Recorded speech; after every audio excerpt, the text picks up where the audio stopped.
Good evening. Welcome to Leicester Fan TV. Tom here again for another Way Fans special show. Well, what can we say? England battered again. Get a draw. Point. Who cares about that? Leicester fans will say now it's the big one. It's time to step up. The talk is over for Rodgers, and Monday, the biggest game as this football club's history at the moment, is for him and for his players and for the fans. Leicester versus Nottingham Forest, the first derby in the Premier League for 20 years. The last time was against Derby as well. This ain't going to be no easy game. Doesn't matter. The table doesn't lie. Two teams sitting at the bottom and scrapping for points. And Monday night will be no difference.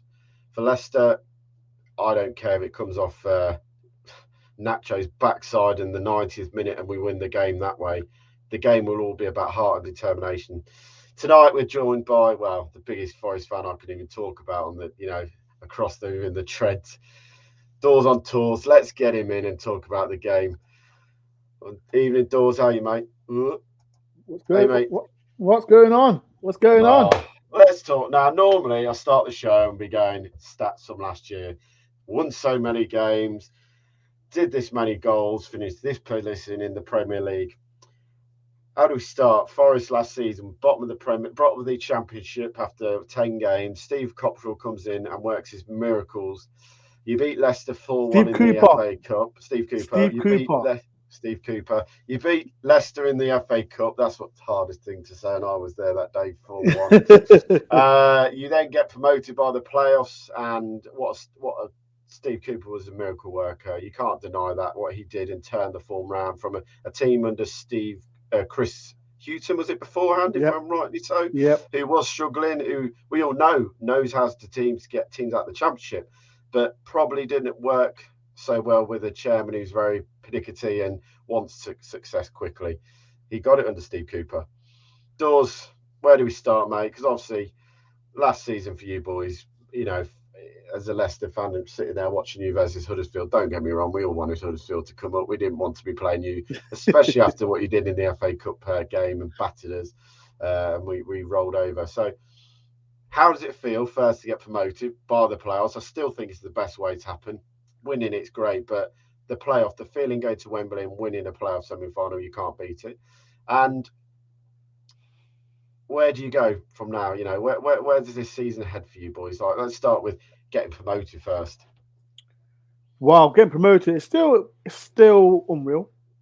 Unreal, as you explained, like after what happened last season with Chris Hughton, bottom of the league, no hope, thinking about League One football as we have been there before. Awful. Hughton got sacked, and and Steve Cooper come in. What can I say about the guy? He's a legend at Nottingham Forest. Whatever anyone says, I don't care what anyone says. People disagree with me, and I know 99.9% or 100% Forest fans will agree of what he did for the club, because it took 23 years to get to the Premier League, and it's just that Wembley final. It's that the atmosphere. Like I said, it's the first time I went there. I said to myself, I'm not going to Wembley till Forest get there. So the atmosphere that day, you'll never forget it, because if you look from an outside looking view, and I look back on it, and it wasn't a great game, but at the same time we won, and the man himself, I think it was his own goal, but Ryan Yates made it happen. Just that when the final also went, wow, I was like 23 years of this, and Steve Cooper come in a year. Like we've had so many managers in the past trying to get us up, like you mentioned, Chris Hughton, Sapalimucci, like the list goes on. It was just crazy, but to be back in the Premier League, to play you lot again, I don't want to mention a 4-1. I wouldn't blame you, and I think Leicester fans won't sit here and whoever's watching it tonight and go, "Oh, you were lucky. You destroyed us." The football simple as that. And I put my hands up and said that. We can talk about team selection. You can talk about Leicester not starting Kasper Schmeichel and Johnny Evans and, the experienced players, and him, dropping Dewsbury Hall, who'd have been flying at that point in the season. But you have to give credit where credit's due to Forest on the day. You were by far the better team. You completely destroyed any tactics we had.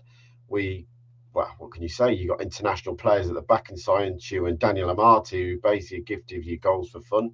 And Spence on the right hand side, how he's not getting in the Tottenham team, I really don't know.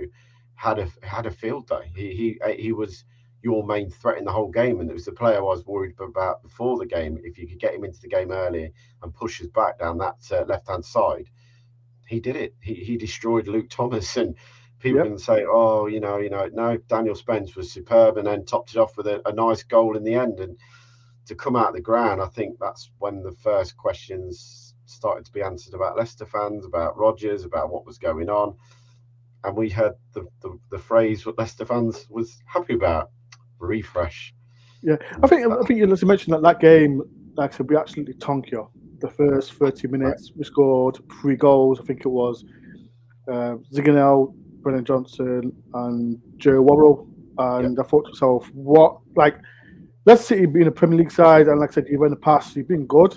I know you had a wobble. That time you had a wobble, but you still thought, it's still going to be a tough game. But to witness to what happened that day, I was like, as a Forest fan, we have a little banter saying, you're not our rivals, blah, blah, blah. But at the same time, to win 4-1, and the way we did, it was just something that, like I said, you'll never forget. But at the same time, would you ever think and say to yourself, that year we'll be in the Premier League? No. You mentioned, like I said, Spence, like fantastic player for Forest that season. And I can mention so many players as well that season. Like I said, we can mention like a kind of player like James Garner, like Davis, Zigano, other players that were at Forest last season. We had a great side, but I think, like I said, we'll talk about it later about the reasons why we didn't get these players in. But at the same time, like I said, we'll talk about again in the Wembley game, winning that final. It was just something that all Forest fans will never forget, because that atmosphere was the best. But to be back in the Premier League after that 23 years of, you can say, pain, and I can carry on with the, can I say, negative things that's happening with the club.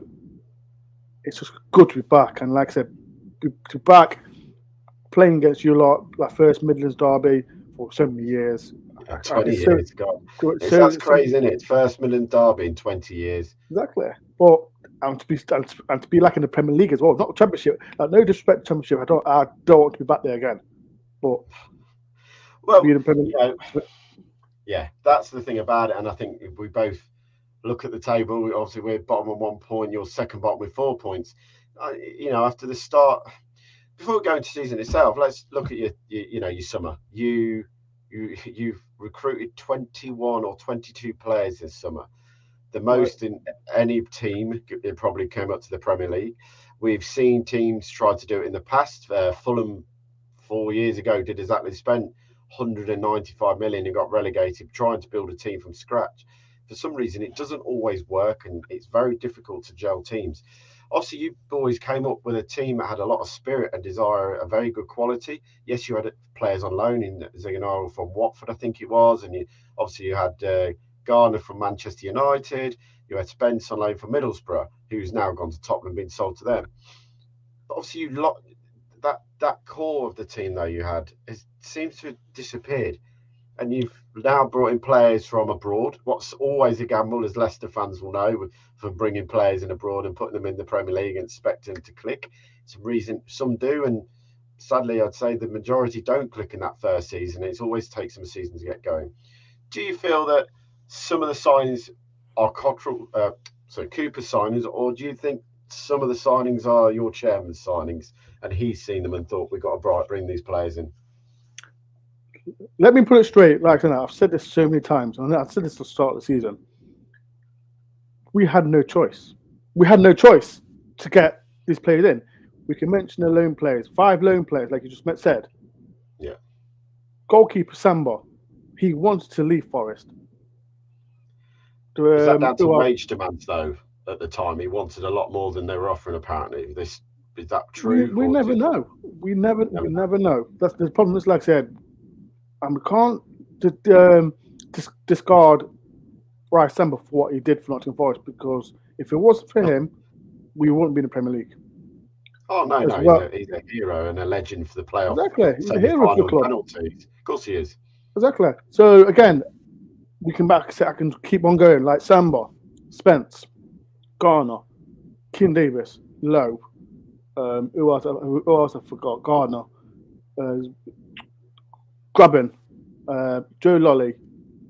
I can keep going on. Like we lost 15 or 16 players.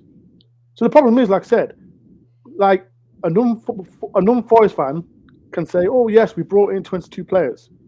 I get it, but right?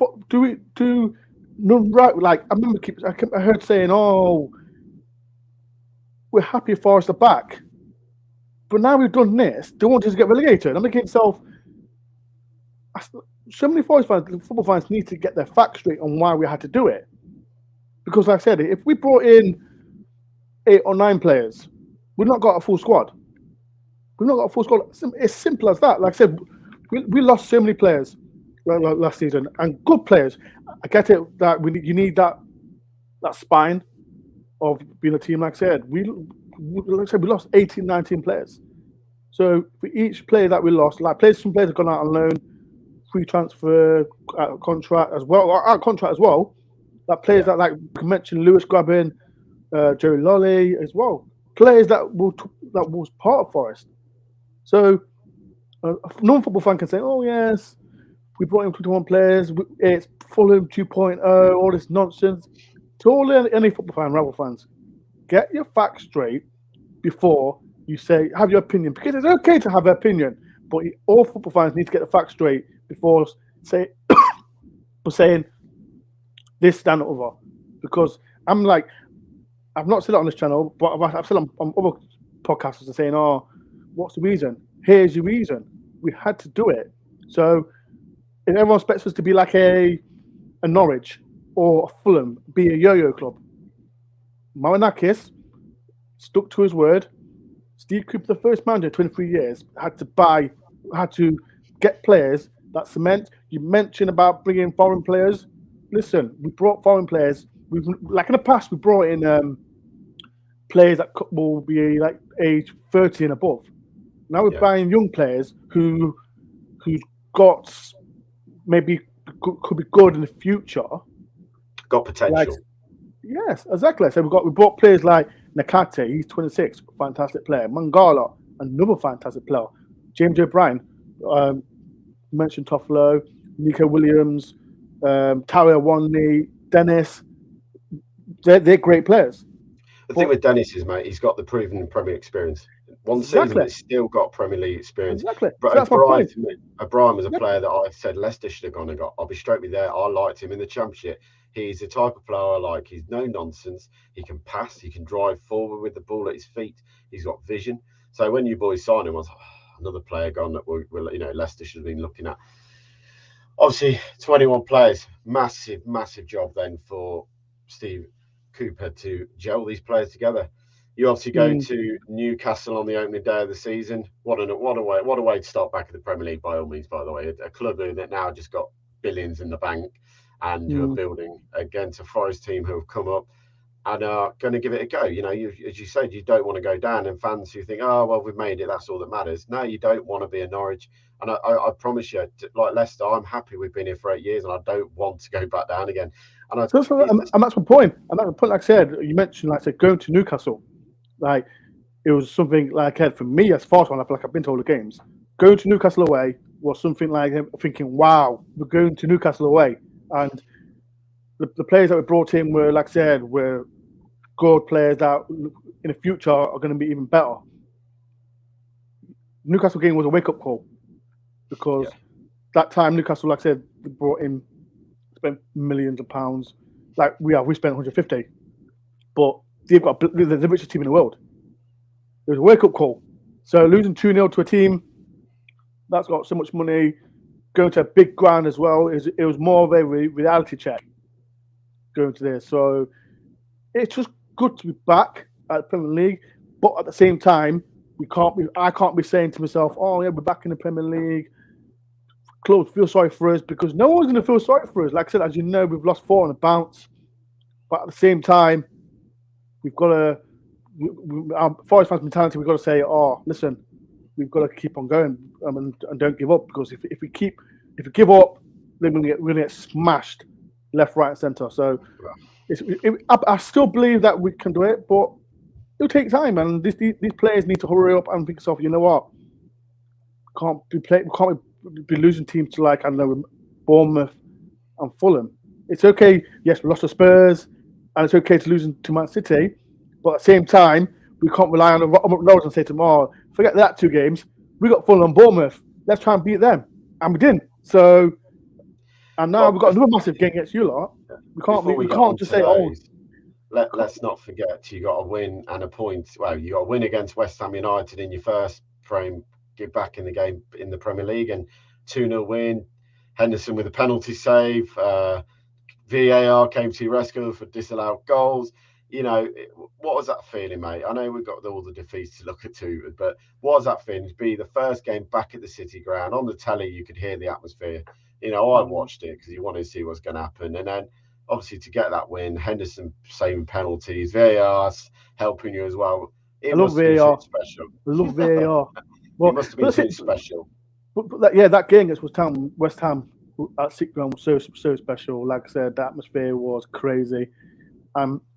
West Ham was still good. West Ham was still a good side, and we want to be playing teams like West Ham. Like I said, we lost to Man City and Spurs, but beating West Ham, and that time, I know we started the season, West Ham wasn't buying players.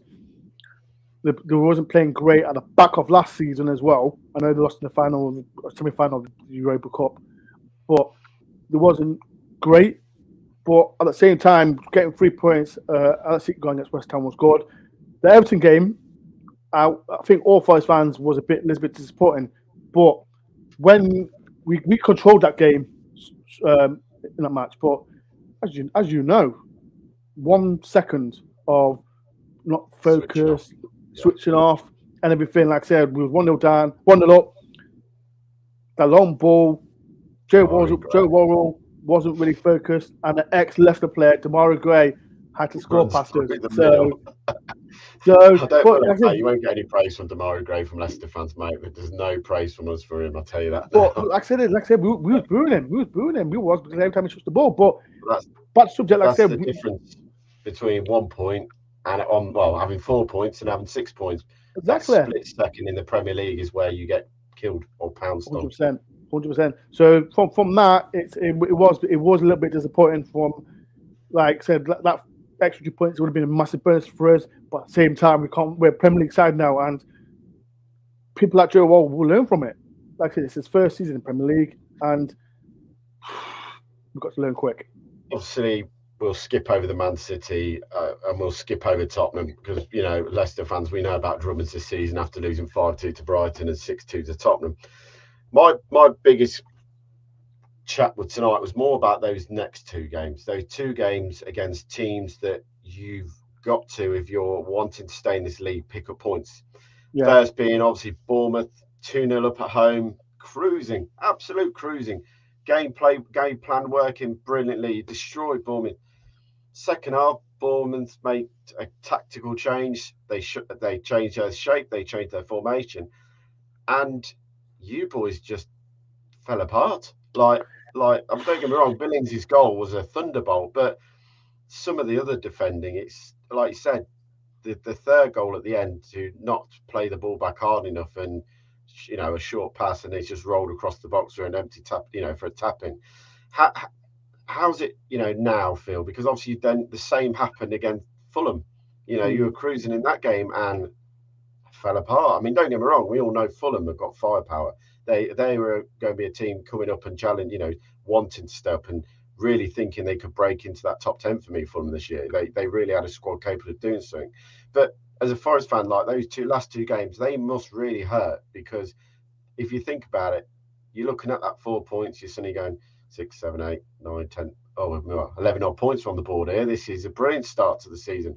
But then to now look back and think, well, we're winning their games, they're comfortably winning, to come away with nothing against Bournemouth and then Fulham, that must be a massive wake-up call for the board, for the players, and for the fans, because I know no one has a right to win games, but when you're playing teams around you, they're, like you said, you look at Tottenham and you look at Man City, and they're free for all. And the Leicester fans, that season we came up, we looked at it and went, if we get anything from those games, brilliant. But the games we've got to pick up points are the games and the teams who are going to be around you. And for you boys to drop 6 points in theory, that must be difficult to take. And like the way, in not just take, but it's the manner it happened. I think the manner, like I said, when you mentioned teams like Fulham, Bournemouth coming up, and we got to remember that I said they came first and second, respectively. I'm not saying, like I said, Fulham, Bournemouth, they've had experience being in the Premier League, so they know what to do and they know how it is and blah blah blah. But the two games, like I said, it's okay. Like I said, we're losing to Man City and Spurs, but as far as fans were thinking, oh yes, we're going to get the 3 points against these two sides, easy. But we know now it's not, because that Bournemouth game, like I said, we're 2-0 up, we're cruising and all that. So as you mentioned, Gary O'Neill, he made a change, and it wasn't great to see.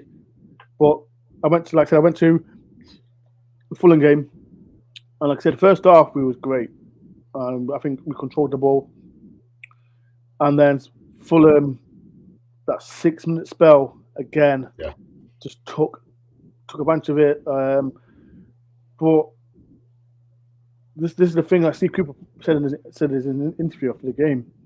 We need to stop being sloppy, because when we concede the first goal, our heads go down. And if we play teams like bigger teams, I don't mention Liverpool or I don't know, Man U or Chelsea, blah blah, or Arsenal, we're going to get absolutely spanked. And yeah, respectfully to Fulham and Bournemouth, like I said, they deserve the points, blah blah. And as far as fans, like I said, it was really cross, really unhappy about how it happened as well. So it was disappointing, but it's more, again, a reality check to say we're in the Premier League, we're not in the Championship no more.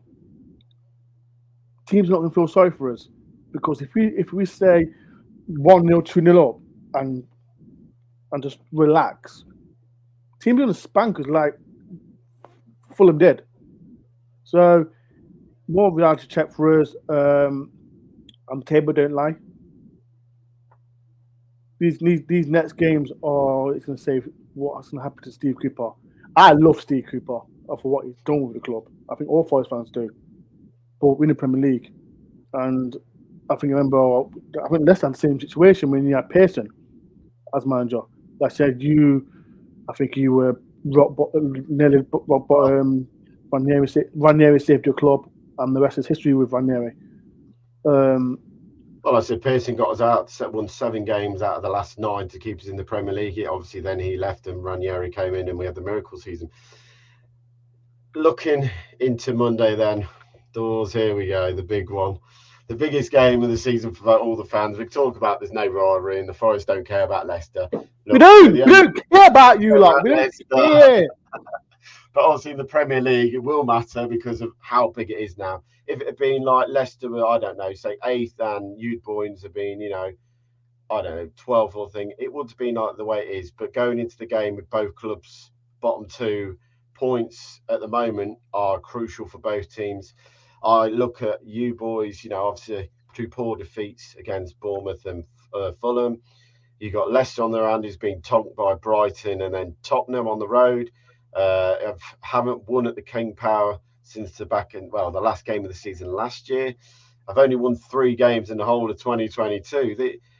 This is the game, like I said today, for me earlier, we talked and said, there's only one thing what I want to see, and that is a team that go out and fight for that win. Yeah. I don't care about an absolute brilliant performance on Monday night. That doesn't bother me. I don't want to see us playing free-flowing football, hitting the post, hitting the crossbar, because at the end of the day, if you turn around and get a tap in at the 90th minute and 1-0, all that work has been for nothing, and the pressure will be on Rodgers. To me, going into that game, it's all about who's both teams. I think, but you agree, both teams, who is going to roll their sleeves up, who is going to go in there, and who is going to. For me, it's got to be treated like an old-fashioned bloodbath. Who's going to make that first hard tackle in the middle of the park? Who's going to be the first one to take the ball and have a run at your defence or have a run at our defence? Who's going to test the goalkeeper? You know, what do you think your team will be going into the game on Monday night? Because Leicester fans at the moment, obviously, we haven't got a clue what Rodgers is going to pick. And at the moment, as you've seen, Danny Ward has been dropped by Wales now. He can't get a game for Wales. You can see 22 goals in the first 7 games. Even a reserve keeper our reserve keeper got into the Wales squad, and not yours. Yeah, I was about to say, the Hennessy is now the first choice keeper, and he was your backup keeper. It just shows you, I think, the lack of faith that managers are starting to have in Danny Ward, and his confidence is shot. Obviously, Leicester fans are crying out for Daniel Lcfc, who played in the Cup and saved 4 penalties that night to start against you boys. We feel there's more confidence in that kid at 20. But he's not a kid, he's 25. Is he good enough you will be playing? But what do you think your lineup will be on Monday night when the two teams walk out the King Power? Listen, there's been question about Steve Cooper's formation. Like I said, the way he played. Like I said, it was successful last season, like the 3 at the back.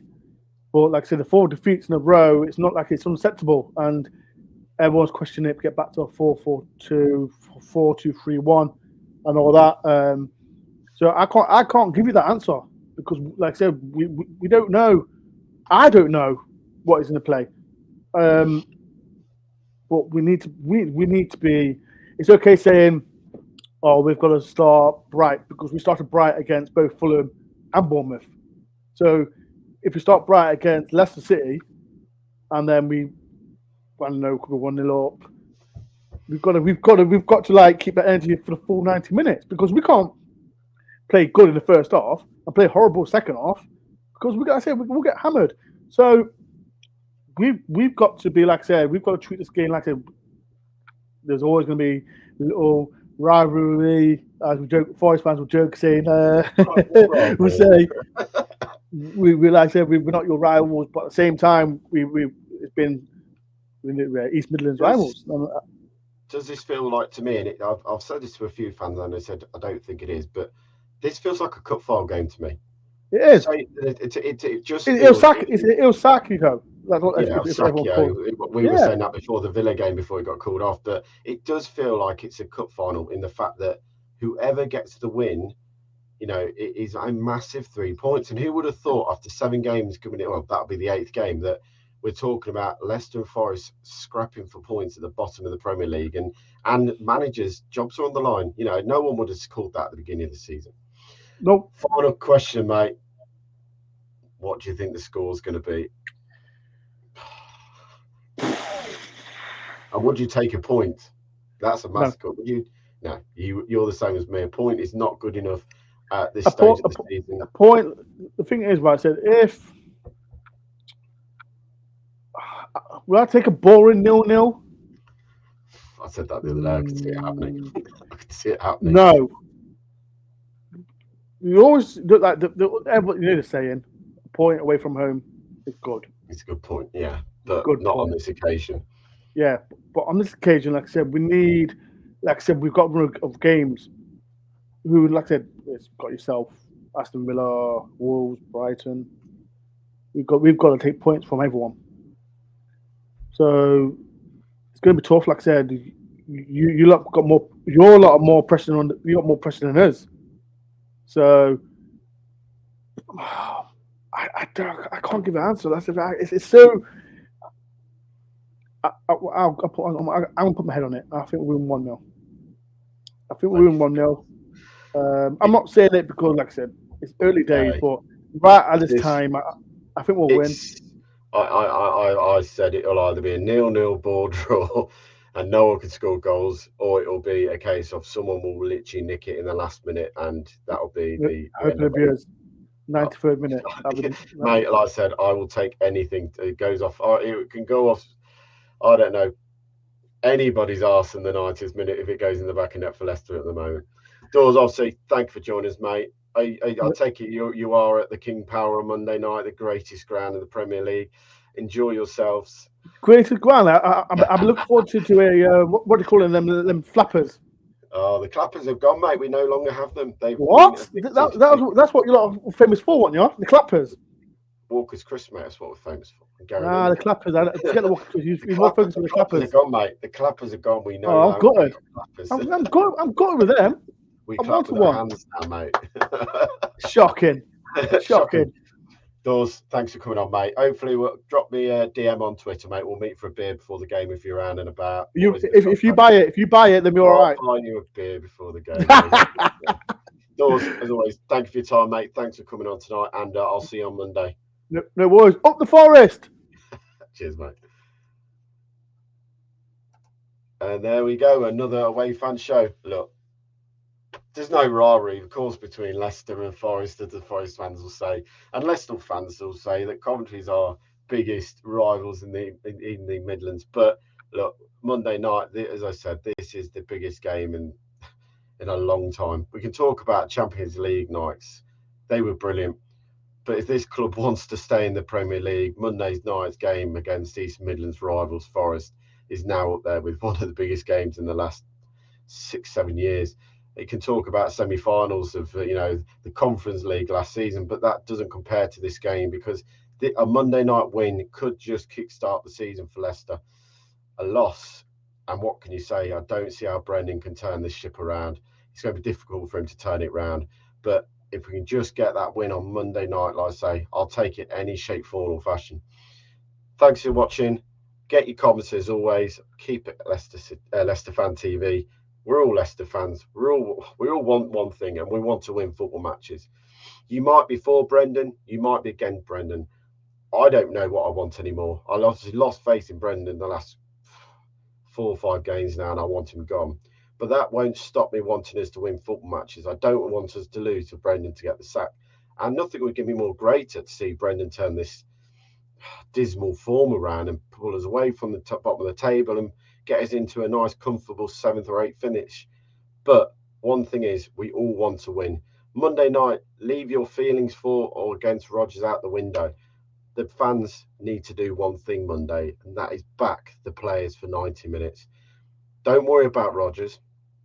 Don't worry what he's doing. Don't shout abuse at him. It's not going to change anything for that 90 minutes.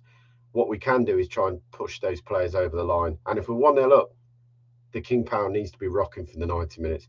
Even at 0-0, we've got to get behind this team. Because for me, this could be make or break this season. Really could be. I say thank you for joining me. See you next week for another Wednesday show. These shows will now come thick and fast as we build up to what? Is it 8 games before the World Cup? It's not going to be no time before we have another break for a month this time. So this massive period of time. Thanks for taking me. Talk to you soon. Good night.